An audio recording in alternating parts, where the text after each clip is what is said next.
If you're watching this video, that means you have a pretty good idea of what aperture, shutter speed, and ISO stand for and how to adjust them. But how do you tie them all together? If you haven't watched the other videos talking about each specific setting, be sure to watch those videos first and then come back to this one. Okay, so just to refresh you, shutter speed will control how long the light will hit the sensor of your camera per second, but will also control your motion blur. Motion blur, again, is super important, so you want to keep check on that. Aperture will control how much light hits your sensor and will affect your depth of field. ISO is the sensitivity of your camera sensor to light. So if you lower it, that would darken your image. If you bring it higher, that would brighten your image. But remember, you want to be careful of digital noise. These are the top 3 settings that you'll want to adjust when you're going to a set. So how do you set them when you get there? Well, what I do is I get to a set, and the first thing I work with is my shutter speed. I make sure that I do the 180-degree shutter speed rule, or like I said, the double stuff rule, and I make sure that I double up the frame rate I'm using, and I lock that in. I don't really adjust it from there. I bring it to 150, and then I'm done with that. So what your image at this point might be dark, might be bright, but now you're moving on to your next thing,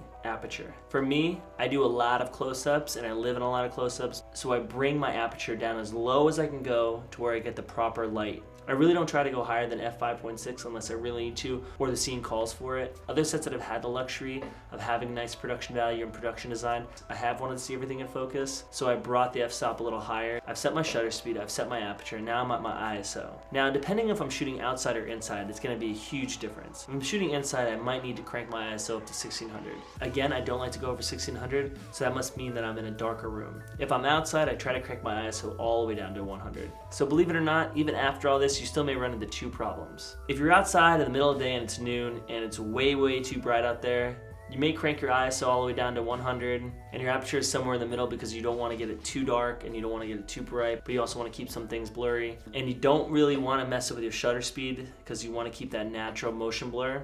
So there's 2 solutions. So one thing I would highly recommend you getting at this point would be an ND filter, a neutral density filter. It doesn't affect the hue or the color rendition.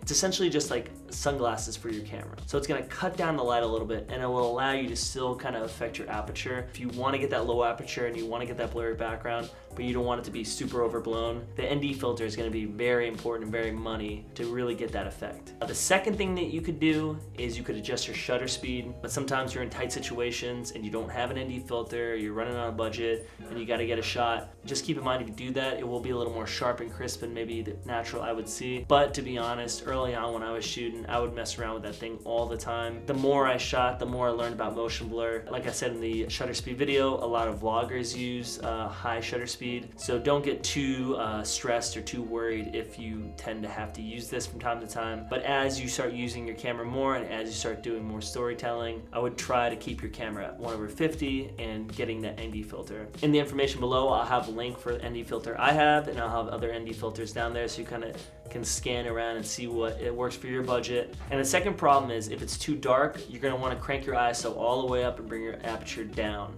If it's still too dark at that point, then you're probably just going to have to get a light somehow, a light source, a bulb, a lamp, something in there. So if you've watched all these videos, I know it's a lot of information. So be sure to kind of go through the videos, play with your settings, kind of learn on your own time. When I first started, it probably took me a year to really kind of get a grasp of all the settings and really understand exactly what they all do and how they all affect each other. Personally, I'm still even learning how to creatively affect everything and how artistically use these settings for my films and for my storytelling. And it's an ever-changing process, so don't get too worried if you don't quite get everything at first. Use that camera, have fun with it, don't stress too much about the settings, it'll come with time. So happy shooting, good luck out there. Be sure to like and subscribe if you liked these videos. Thank you so much for watching, hopefully these videos have helped. Have a great day.